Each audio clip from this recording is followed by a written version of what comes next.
जय श्री राधे। सभी हरिभक्तों को राधे राधे। श्रीमद् भगवद गीता अध्याय 8 और श्लोक संख्या 14। अनन्य चेता सततम यो मां स्मृति नित्यशः तस्याहं सुलभ पार्थ नित्य युक्तस्य योगिना। अनन्य चेता सततम यो मां स्मृति नित्यशः तस्याहं सुलभ पार्थ नित्य युक्तस्य योगिना। पीछे के श्लोकों में भगवान ने अष्टांग योग से मिश्रित भक्ति के बारे में चर्चा की, जहाँ भगवान ने कहा था कि अपनी प्राणवायु को अपने ब्रह्मरंध्र में स्थित करो। भगवान ने सभी इंद्रियों को संयमित करने के लिए कहा, लेकिन इस श्लोक में भगवान कहते हैं मुझे पाना बहुत ही आसान है, सुलभ है। तस्याहं सुलभ पार्थ, अर्जुन को कह रहे हैं मेरी भक्ति सुलभ है। साथ ही साथ 3 शर्तें भी रख दी। पहली है अनन्य चेता, जिसका चित्त भगवान को छोड़कर किसी भी भोग भूमि में, किसी भी ऐश्वर्य में किंचित मात्र भी नहीं जाता, जिसके अंतःकरण में भगवान के सिवाय अन्य किसी का कोई आश्रय नहीं है, महत्व नहीं है, वह पुरुष अनन्य चित्त वाला होता है। जैसे पतिव्रता स्त्री का पति का ही व्रत नियम रहता है, पति के सिवाय उसके मन में अन्य किसी भी पुरुष का रागपूर्वक चिंतन कभी नहीं होता। शिष्य गुरु के और पुत्र माँ बाप के प्राण रहता है, उनका दूसरा कोई इष्ट नहीं होता। इसी तरह से भक्त भगवान के ही प्राण रहता है। अनन्य भाव से भगवान का चिंतन करने वाला होता है अनन्य चेता। दूसरी शर्त भगवान ने रखी सततम। सततम मतलब निरंतर भगवान को याद करना। सततम यो माम स्मृति नित्यशः। सततम का अर्थ है जब से नींद खुले तब से लेकर नींद आने तक जो मेरा स्मरण करता रहे। और नित्यशा का अर्थ होता है सदा, अर्थात इस बात को जिस दिन से पकड़ा उस दिन से लेकर मृत्यु तक जो मेरा स्मरण करता है। जो व्यक्ति इस प्रकार सेवा में लगा हुआ है, प्रतिदिन भगवान की उपासना करनी पड़ती है, वह नित्य का योगी है। तो क्या भगवान ने गलत कहा कि मुझे प्राप्त करना सुलभ है? हाँ, अष्टांग मार्ग से भक्ति मार्ग सुलभ है। अष्टांग योग की विधि बहुत ही मुश्किल है, लेकिन भक्ति योग में भगवान के नाम का जाप करना है, भगवान को भोग लगाकर महाप्रसाद पाना है, हरिनाम संकीर्तन करें, हमेशा भगवान को कहें कि मैं आपका हूँ, आप मेरे हो प्रभु। ये शरणागति का भाव है, लेकिन ये सब कुछ मन से करना होगा। भाव से भगवान ले जाते हैं। भगवान ने कहा है भाव का भूखा हूँ मैं, भाव ही सार है, भाव से मुझको भजे तो उसका बेड़ा पार है। अष्टांग योग में नाक पर नज़र टिकाओ, ध्यान लगाओ, क्या मिलेगा इन सब से? क्या भगवान के दर्शन हो जाएंगे ये सब क्रियाएं करने से? नहीं। सुलभ रास्ता क्या है?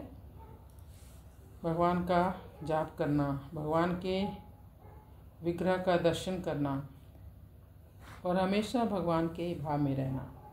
लेकिन हम क्या करते हैं, हम कुंडलिनी को जागृत करने में लग जाते हैं कि इससे हमें भगवान की प्राप्ति हो जाएगी। पूरी उम्र निकल जाती है कुंडलिनी जागरण करने में, लेकिन भगवान की प्राप्ति नहीं होती। भगवान ने कहा तस्याहं सुलभ पार्थ नित्य युक्तस्य योगिन। ऐसे नित्य युक्त योगी के लिए मैं सुलभ हूँ। यहाँ नित्य युक्त चित्त के द्वारा निरंतर चिंतन करने वाले को कहा है। श्रद्धा प्रेम पूर्वक निष्काम भाव से खुद भगवान में लगने वाला। जैसे कोई ब्राह्मण अपने ब्राह्मणपने में स्थित रहता है कि मैं ब्राह्मण हूँ, क्षत्रिय वैश्य आदि नहीं हूँ। वह अपने ब्राह्मणपने को याद करे या ना करे, पर उससे उसके ब्राह्मणपने में कोई फर्क नहीं पड़ता। ऐसे ही मैं भगवान का और भगवान मेरे है, इस नित्य संबंध में दृढ़ रहने वाला ही नित्य युक्त होता है। ऐसे नित्य युक्त योगी को भगवान बड़ी आसानी से मिल जाते हैं। भगवान के सिवाय शरीर, इंद्रियां, प्राण, मन, बुद्धि ये सब अपने नहीं हैं, केवल भगवान की ही संपत्ति है। भगवान ही अपने हैं।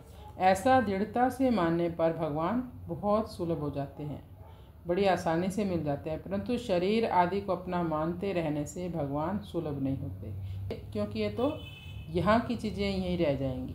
भगवान के साथ अपनी भिन्नता और संसार के साथ एकता कभी नहीं होगी और हो सकती भी नहीं है। इस रीति से मनुष्य की भगवान के साथ अपने आप स्वाभाविक अभिन्नता है और संसार के साथ अपने आप स्वाभाविक भिन्नता हो जाती है। अनन्य चेता भक्त की दृष्टि में एक परमात्मा के सिवाय अन्य किसी की सत्ता न होने से उसका मन अन्य जगह कैसे जाएगा, क्यों जाएगा, कहाँ जाएगा? इसलिए वह स्वतः ही अनन्य चित्त वाला हो जाता है। फिर है सततम यो माम स्मृति नित्यशा। एक तो करना होता है, एक होना होता है। जो करते हैं वह क्रिया है और जो अपने आप होता है वो स्मरण है। तो भगवान के साथ अपने नित्य संबंध की स्वतः होने वाली स्मृति है, वो स्मृति क्रिया है। भगवान के स्मरण में खास हेतु उनमें अपनापन है। भगवान ही मेरे हैं और मेरे लिए ही हैं। इस प्रकार भगवान में अपनापन होने से स्वतः ही भगवान में प्रेम हो जाता है, और जिसमें प्रेम होता है उसका स्मरण अपने आप और नित्य निरंतर होता है। इसलिए भगवान ने 7वें अध्याय के शुरू में कह दिया था, मैं आसक्त मना। अपने में आसक्ति या प्रेम होने की बात कही है। तात्पर्य है कि केवल भगवान को ही अपना और अपने लिए मानने से साधक की भगवान में प्रियता हो जाती है। भगवान में प्रियता होने के बाद फिर भगवान का स्मरण अपने आप होने लगता है। नित्य युक्तस्य, नित्य निरंतर भगवान के साथ जुड़ा हुआ होने से भक्त को नित्य युक्त कहा गया है। तस्याहम सुलभ पार्थ, भगवान ने महात्मा को तो दुर्लभ बताया, स महात्मा सुदुर्लभा, पर यहाँ अपने को सुलभ बता दिया। इसका तात्पर्य है कि संसार में भगवान दुर्लभ नहीं हैं, बल्कि उनके तत्व को जानकर उनके शरण होने वाले भक्त दुर्लभ हैं। कारण कि भगवान को ढूंढे तो वे सब जगह मिल जाएंगे, पर भगवान का प्यारा भक्त कहीं कहीं ही मिलेगा। तभी कहा है, हरि दुर्लभ नहीं जगत में, हरिजन दुर्लभ होए। हरि दुर्लभ नहीं जगत में, हरिजन दुर्लभ होए। हरि हेरया सब जग मिलै, हरि हेरया सब जग मिलै, हरिजन कही एक होए। भगवान कृपा करके जो मनुष्य शरीर देते हैं, उस शरीर से जीव अनेक योनियों में तथा नरकों में भी जा सकता है, परंतु भक्त कृपा करके भगवान की ही प्राप्ति करता है और कराता है। हरि से तो जनि हेत कर, हरि से तू जनि हेत कर, कर हरिजन से हेत।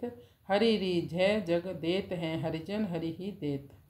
वास्तव में जो नित्य प्राप्त है उसमें सुलभता दुर्लभता कहना बनता ही नहीं है, परंतु लोगों ने उसको दुर्लभ मान रखा है। इस वृत्ति को हटाने के लिए भगवान ने अपने को सुलभ बता दिया।